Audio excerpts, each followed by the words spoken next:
Project tiger Bharat का सबसे सफल संरक्षण अभियान, जिसने भारत को विश्व पटल पर खड़ा कर दिया और आज पूरे विश्व में इसकी सराहना की जा रही है। कई दशकों पहले मात्र 1400 से आज बाघों की संख्या 3600 से भी ज़्यादा हो गई है और इसका श्रेय जाता है वन अधिकारियों को, वैज्ञानिकों को, स्थानीय समुदायों को और ग्रास रूट पे काम कर रहे फॉरेस्ट गार्ड्स को। इनके एकजुट प्रयास से ही बाघ को बचने में कामयाबी मिली। पर बाघों का संरक्षण इतना ज़रूरी क्यों है, ये हम सब पूछते हैं और हमसे सब पूछते हैं। हम में से बहुत कम लोग जानते होंगे कि पारिस्थितिकी तंत्र के संतुलन, जल और हमारी पूरी खाद्य श्रृंखला यानी फूड चेन के लिए बाघ एक अहम भूमिका निभाते हैं और हमारे जंगलों को सुरक्षित बनाए रखते हैं, जहाँ से निकलती हैं सैकड़ों नदियाँ, जीवनदायिनी ऑक्सीजन। लेकिन इन जंगलों की सुरक्षा और संरक्षण हम सब पर निर्भर है, हमारी दिनचर्या पर, हमारी जीवन शैली पर, जिसकी सीख हमें मिशन लाइफ दे रहा है। तो आइए धरती करे पुकार के इस खास श्रृंखला में देखते हैं विश्व का एक सबसे सफल संरक्षण अभियान, प्रोजेक्ट टाइगर। बाघ हमारा राष्ट्रीय पशु, भारत की संस्कृति, परंपरा, साहित्य और इतिहास में रचा बसा, प्रकृति की अनोखी रचनाओं में सर्वमान्य, apex of the food chain. माना जाता है कि एक समय पर बाघों की विभिन्न उप प्रजातियां एशिया के विशाल क्षेत्रों में फैली हुई थीं और समय के साथ विभिन्न पर्यावरणीय और भूगर्भीय परिस्थितियों के कारण वो अलग अलग क्षेत्रों में फैल गए। बाघ की कई किस्में यानी सब स्पीशीज जैसे Sumatran tiger, Indo Chinese tiger, Malayan tiger, South China tiger, Siberian tiger और बंगाल टाइगर दक्षिण पूर्वी एशिया और रूस के सुदूर हिस्सों में पाई जाती हैं। लेकिन आज इन सब की संख्या बेहद कम रह गई है। 3 और उप प्रजातियां बाली टाइगर, जावन टाइगर और कैस्पियन टाइगर विलुप्त हो चुकी हैं। इनमें से बंगाल टाइगर भारतीय उपमहाद्वीप में पाया जाता है। ये बाघ की सबसे प्रमुख उप प्रजाति है जो भारत, बांग्लादेश, भूटान और नेपाल में फैली हुई है। पर इनकी सबसे बड़ी आबादी भारत में ही है, करीब 70%, 3600 से ज्यादा बाघ। 20वीं सदी की शुरुआत में पूरे विश्व में बाघों की संख्या लगभग 1 लाख से ज्यादा थी। पर बढ़ती आबादी, उद्योगों में क्रांति, खेती के इलाकों में बढ़ोतरी, जंगलों पर अतिक्रमण और शिकार के इलाकों में कमी ने बाघों और अन्य कई वन्य जीवों को विलोपन की ओर धकेल दिया।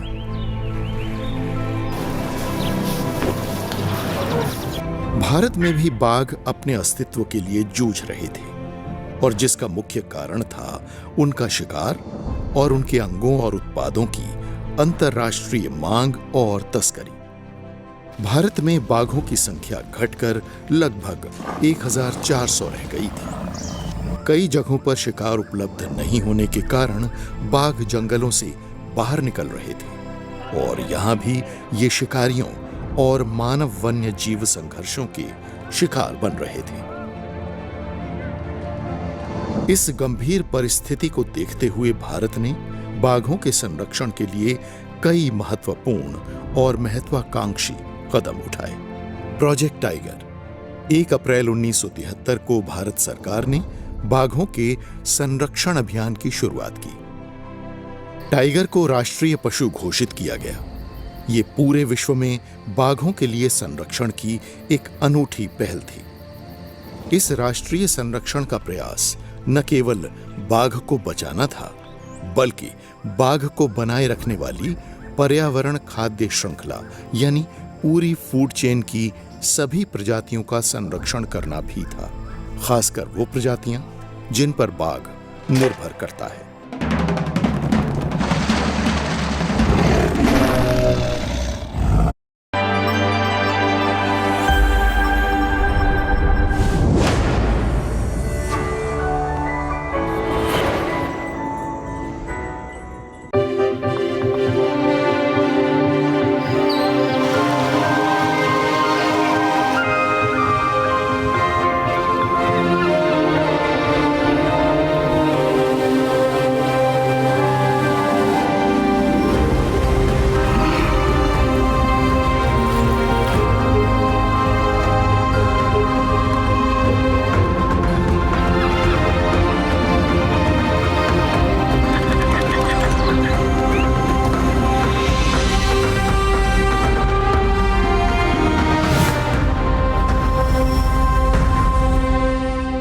प्रोजेक्ट टाइगर भारत का सबसे सफल संरक्षण अभियान जिसने भारत को विश्व पटल पर खड़ा कर दिया और आज पूरे विश्व में इसकी सराहना की जा रही है। कई दशकों पहले मात्र 1400 से आज बाघों की संख्या 3600 से भी ज़्यादा हो गई है और इसका श्रेय जाता है वन अधिकारियों को, वैज्ञानिकों को, स्थानीय समुदायों को और ग्रास रूट पे काम कर रहे फॉरेस्ट गार्ड्स को। इनके एकजुट प्रयास से ही बाघ को बचने में कामयाबी मिली। पर बाघों का संरक्षण इतना ज़रूरी क्यों है, ये हम सब पूछते हैं और हमसे सब पूछते हैं। हम में से बहुत कम लोग जानते होंगे कि पारिस्थितिकी तंत्र के संतुलन, जल और हमारी पूरी खाद्य श्रृंखला यानी फूड चेन के लिए बाघ एक अहम भूमिका निभाते हैं और हमारे जंगलों को सुरक्षित बनाए रखते हैं, जहाँ से निकलती हैं सैकड़ों नदियाँ, जीवनदायिनी ऑक्सीजन। लेकिन इन जंगलों की सुरक्षा और संरक्षण हम सब पर निर्भर है, हमारी दिनचर्या पर, हमारी जीवन शैली पर, जिसकी सीख हमें मिशन लाइफ दे रहा है। तो आइए धरती करे पुकार के इस खास श्रृंखला में देखते हैं विश्व का एक सबसे सफल संरक्षण अभियान, प्रोजेक्ट टाइगर। बाघ हमारा राष्ट्रीय पशु, भारत की संस्कृति, परंपरा, साहित्य और इतिहास में रचा बसा, प्रकृति की अनोखी रचनाओं में सर्वमान्य, apex of the food chain. माना जाता है कि एक समय पर बाघों की विभिन्न उप प्रजातियां एशिया के विशाल क्षेत्रों में फैली हुई थीं और समय के साथ विभिन्न पर्यावरणीय और भूगर्भीय परिस्थितियों के कारण वो अलग अलग क्षेत्रों में फैल गए। बाघ की कई किस्में यानी सब स्पीशीज जैसे Sumatran tiger, Indo Chinese tiger, Malayan tiger, South China tiger, Siberian tiger और बंगाल टाइगर दक्षिण पूर्वी एशिया और रूस के सुदूर हिस्सों में पाई जाती हैं। लेकिन आज इन सब की संख्या बेहद कम रह गई है। 3 और उप प्रजातियां बाली टाइगर, जावन टाइगर और कैस्पियन टाइगर विलुप्त हो चुकी हैं। इनमें से बंगाल टाइगर भारतीय उपमहाद्वीप में पाया जाता है। ये बाघ की सबसे प्रमुख उप प्रजाति है जो भारत, बांग्लादेश, भूटान और नेपाल में फैली हुई है। पर इनकी सबसे बड़ी आबादी भारत में ही है, करीब 70%, 3600 से ज्यादा बाघ। 20वीं सदी की शुरुआत में पूरे विश्व में बाघों की संख्या लगभग 1 लाख से ज्यादा थी। पर बढ़ती आबादी, उद्योगों में क्रांति, खेती के इलाकों में बढ़ोतरी, जंगलों पर अतिक्रमण और शिकार के इलाकों में कमी ने बाघों और अन्य कई वन्य जीवों को विलोपन की ओर धकेल दिया।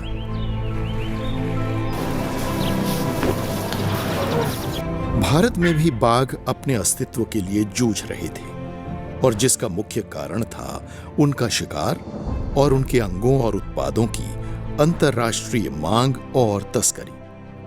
भारत में बाघों की संख्या घटकर लगभग 1400 रह गई थी। कई जगहों पर शिकार उपलब्ध नहीं होने के कारण बाघ जंगलों से बाहर निकल रहे थे और यहां भी ये शिकारियों और मानव वन्य जीव संघर्षों के शिकार बन रहे थे। इस गंभीर परिस्थिति को देखते हुए भारत ने बाघों के संरक्षण के लिए कई महत्वपूर्ण और महत्वाकांक्षी कदम उठाए। प्रोजेक्ट टाइगर 1 अप्रैल 1973 को भारत सरकार ने बाघों के संरक्षण अभियान की शुरुआत की। टाइगर को राष्ट्रीय पशु घोषित किया गया। ये पूरे विश्व में बाघों के लिए संरक्षण की एक अनूठी पहल थी। इस राष्ट्रीय संरक्षण का प्रयास न केवल बाघ को बचाना था, बल्कि बाघ को बनाए रखने वाली पर्यावरण खाद्य श्रृंखला यानी पूरी फूड चेन की सभी प्रजातियों का संरक्षण करना भी था, खासकर वो प्रजातियां जिन पर बाघ निर्भर करता है।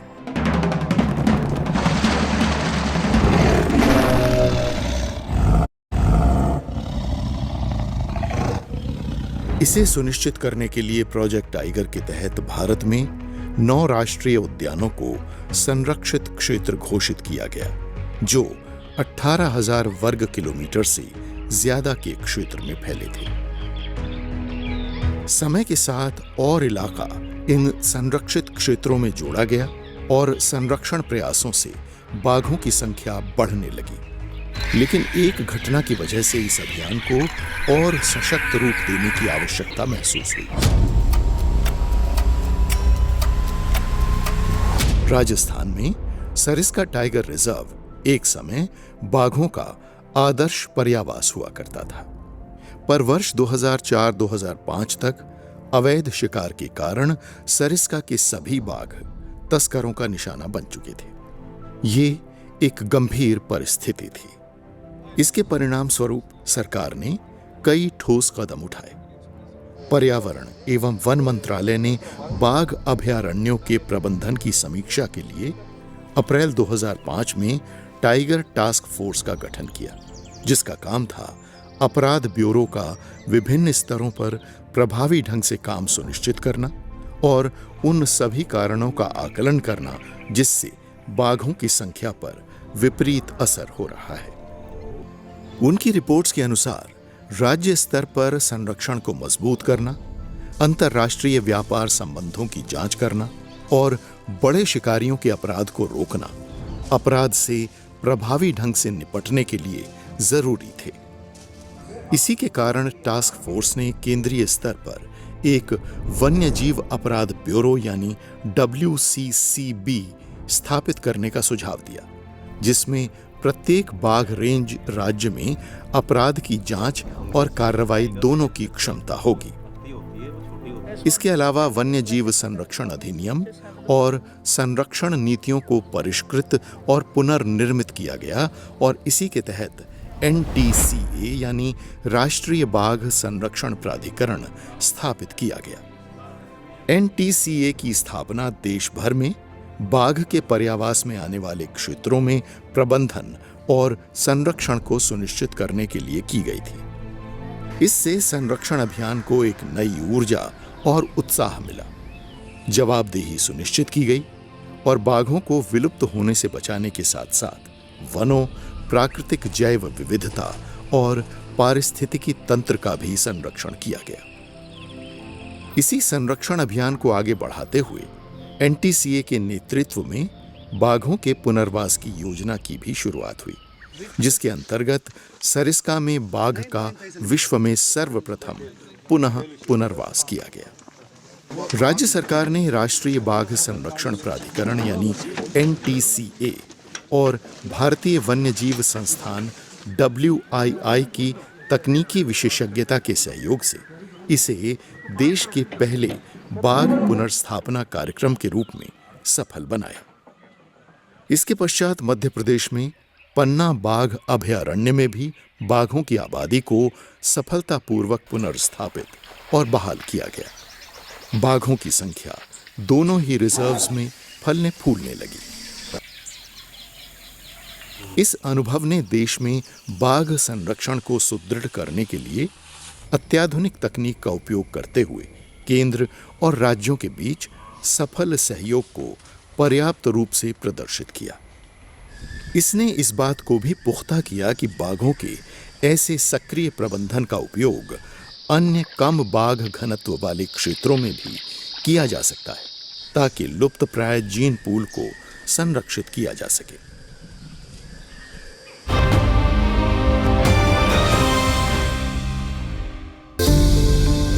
बाघों के संरक्षण प्रयास का सफल होना उनकी लगातार निगरानी और मूल्यांकन पर निर्भर है। बाघों की गिनती के लिए उपयुक्त पद्धति को 2005 में टाइगर टास्क फोर्स द्वारा पारित किया गया था। इस वैज्ञानिक पद्धति पर आधारित पहला मूल्यांकन 2006 में और उसके बाद 2010, 2014, 2018 और 2022 में किया गया। बाघों के संरक्षण के लिए भारतीय वन्यजीव संस्थान के साथ NTCA ने वैज्ञानिक प्रयोगों और तकनीक के उपयोग को खास महत्व दिया है, जैसे कि बाघों की पहचान करने के लिए कैमरा ट्रैपिंग जैसी तकनीक और उनके डीएनए को रिकॉर्ड करने के लिए बड़े पैमाने पर बाघ का मल यानी स्केट्स या ड्रॉपिंग्स का उपयोग किया गया। इन तकनीकों का उपयोग करके वैज्ञानिक आसानी से दो बाघों के बीच का अंतर कर सकते हैं और इस प्रकार बाघों की सटीक संख्या का पता लगाया जा सकता है। भारत का राष्ट्रीय बाघ मूल्यांकन हर 4 वर्ष में होने वाला दुनिया का सबसे बड़ा जीव सर्वेक्षण है। अखिल भारतीय बाघ आकलन 2018 के चौथे चक्र में दुनिया के सबसे बड़े कैमरा ट्रैप वन्य जीव सर्वेक्षण के रूप में गिनीज वर्ल्ड रिकॉर्ड में अपना नाम भी दर्ज कराया था। बाघ पूरे विश्व का एक सबसे सुंदर और ताकतवर जीव है, और सुंदर होने के साथ साथ बाघ पर्यावरण में बहुत ही अहम भूमिका निभाता है। इसलिए बहुत ज़रूरी है वनों की सुरक्षा, एक इक्विलिब्रियम, एक संतुलन बना रहे, और बाघ इस संतुलन को बरकरार रखने में एक बहुत ही अहम भूमिका निभाता है। पृथ्वी के वन ही हमारी जीवन रेखा हैं। सैकड़ों नदियों के स्रोत, औषधियों का भंडार और कार्बन सिंक और प्रकृति संपदा का रक्षा करते हैं ये, और इनका पिनिकल है टाइगर, बाघ। साल 2010 में रूस के सेंट पीटर्सबर्ग के इंटरनेशनल टाइगर फोरम में बाघों को विलुप्त होने से बचाने के लिए पहला अंतर्राष्ट्रीय बाघ शिखर सम्मेलन आयोजित किया गया। साल 2022 तक बाघों की संख्या को दोगुना करने के लिए बाघ रेंज के 13 देशों और संगठनों ने इस योजना का एक मत से समर्थन किया। आज इसे ग्लोबल टाइगर रिकवरी प्रोग्राम के रूप में जाना जाता है। ये एकजुट प्रयास बाघ संरक्षण प्रयासों में एक मील का पत्थर बना। प्रत्येक सदस्य ने अगले 10 वर्षों में बाघ की रक्षा करने और अपने देश में उनकी संख्या को दोगुना करने का संकल्प लिया, और भारत इसका अगुवा बना। It was decided in St. Petersburg that the target of doubling the tiger population would be 2022. We in India completed this target 4 years early.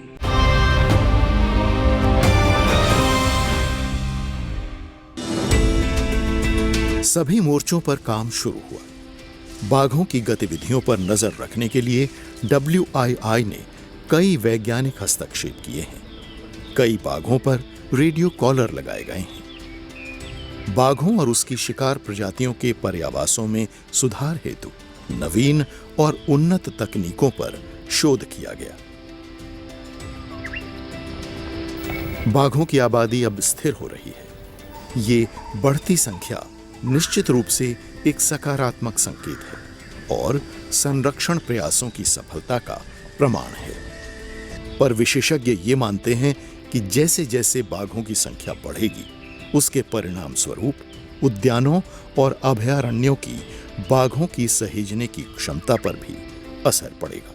इसके साथ ही एक नई चुनौती भी उभर रही है, जगह की कमी, जिससे मानव बाघ संघर्षों में वृद्धि हो सकती है। इस संतुलन को बनाए रखना अत्यंत आवश्यक है ताकि बाघों और मानव दोनों का सह अस्तित्व संभव हो सके। वन क्षेत्रों का विस्तार और उनके बीच के गलियारों को जोड़ने के लिए वैज्ञानिकों ने ग्रीन इंफ्रास्ट्रक्चर के विकास में महत्वपूर्ण भूमिका निभाई है। ये संख्या इन उद्यानों की सीमाओं में रहे और इंसानी आबादी से उनका टकराव न हो, इसके लिए सरकार ने और अधिक वन क्षेत्रों और उद्यानों को टाइगर प्रोजेक्ट में शामिल किया है और टाइगर रिजर्व के बफर जोन में स्थानीय समुदाय के साथ मिलकर उनकी आजीविका और बाघों का संरक्षण सुनिश्चित करने के लिए अनेक कार्यक्रम चलाए हैं। कैमरा ट्रैप, नाइट विजन और ड्रोन्स का उपयोग वन गश्ती दल द्वारा सुरक्षा और निगरानी के लिए किया जा रहा है। इससे अतिक्रमण और अवैध शिकार के मामलों में बहुत कमी आई है। आज भारत में 57 बाघ अभयारण्य हैं, जो लगभग 81,000 वर्ग किलोमीटर से भी ज्यादा इलाके में फैले हैं। कई नए बाघ अभयारण्यों को जोड़ा गया है, जिनमें वीरांगना दुर्गावती टाइगर रिजर्व एक है। ये मध्य प्रदेश में स्थित है और मध्य भारत के प्रमुख वन क्षेत्रों में से एक है। यहाँ की जैव विविधता और प्राकृतिक संसाधन बाघों के लिए एक आदर्श आवास प्रदान करते हैं। इसी सूची में उत्तर प्रदेश के चित्रकूट जिले में स्थित है रणीपुर टाइगर रिजर्व, जो बाघों के लिए महत्वपूर्ण आवास प्रदान करता है। बाघों की बढ़ती संख्या से परेशानी न आए, इसके लिए ग्रामीण इलाकों में जागरूकता कार्यक्रम भी चलाए जा रहे हैं, ताकि लोग बाघों के व्यवहार को समझें और उनके साथ सामंजस्य से रहने के सही तरीकों को जानें। इसी के साथ वैकल्पिक आजीविका के साधन भी उपलब्ध कराए जा रहे हैं, ताकि लोगों की वनों पर निर्भरता में कमी आए। भारत में बाघों की संख्या में वृद्धि संरक्षण प्रयासों की सफलता का प्रतीक है। संतुलन बनाए रखने के लिए व्यापक और समन्वित प्रयासों की आवश्यकता है, जिसमें जंगलों का संरक्षण, जागरूकता बढ़ाना, सांस्कृतिक भागीदारी और वैज्ञानिक अनुसंधान सभी शामिल हों। इन उपायों को अपनाकर ही हम बाघों और मानवों के बीच एक संतुलित और स्थायी सह अस्तित्व सुनिश्चित कर सकते हैं। वर्तमान में भारत में दुनिया के 70% से भी अधिक बाघ हैं। भारत 3600 से अधिक बाघों का घर है। माननीय प्रधानमंत्री जी की पहल मिशन लाइफ पर्यावरण अनुकूल जीवन शैली के अभियान ने बाघों के इस संरक्षण अभियान में नई स्फूर्ति का संचार किया है और जमीनी स्तर पर स्थानीय समुदायों को प्रेरित किया है। इससे इको टूरिज्म और स्थानीय समुदायों के सशक्तिकरण को बढ़ावा मिला है। बाघ इको टूरिज्म के माध्यम से अर्थव्यवस्था में योगदान देते हैं। इस इको टूरिज्म से विभिन्न रोजगार सृजित होते हैं, जिससे स्थानीय अर्थव्यवस्था को लाभ होता है। इन बाघ अभयारण्यों से होने वाले प्रत्यक्ष लाभ 100 करोड़ से अधिक हैं और अप्रत्यक्ष लाभ 13,000 करोड़ प्रतिवर्ष से भी अधिक। अब पर्यटकों के लिए सुविधाएं और स्थानीय युवाओं के लिए गाइड के तौर पर आजीविका के स्रोत सुनिश्चित हुए हैं। पर्यटकों के रहने के लिए होम स्टेज भी काफी प्रचलित हो रहे हैं। कई जगहों पर सरकार ने पूर्व शिकारियों को वन संरक्षण में शामिल कर उन्हें इन जंगलों का प्रहरी बना दिया। इससे बाघों के संरक्षण प्रयासों को और मजबूती मिली है। भारत बाघों का अंतिम मुख्य गढ़ है और यहाँ विश्व का सबसे शक्तिशाली शिकारी टाइगर प्रोजेक्ट टाइगर के इन प्रयासों से विलुप्त होने के कगार से लौट आया है। भारतीय जंगलों में बाघ की गूंजती दहाड़ दुनिया की सबसे सफल वन्य जीव संरक्षण परियोजना की गवाही देती है। बाघों के संरक्षण से सतत विकास और स्थिरता की एक नई किरण उजागर हुई है। बाघ खाद्य श्रृंखला की चोटी पर है और उसे यहाँ बरकरार रखना जरूरी है। एक संतुलित पर्यावरण के लिए, एक संतुलित भविष्य के लिए, हम सब के लिए। हमें अपने अस्तित्व के लिए प्रकृति और उसकी रचनाओं की जरूरत है। उसकी विविधता पर हम निर्भर हैं।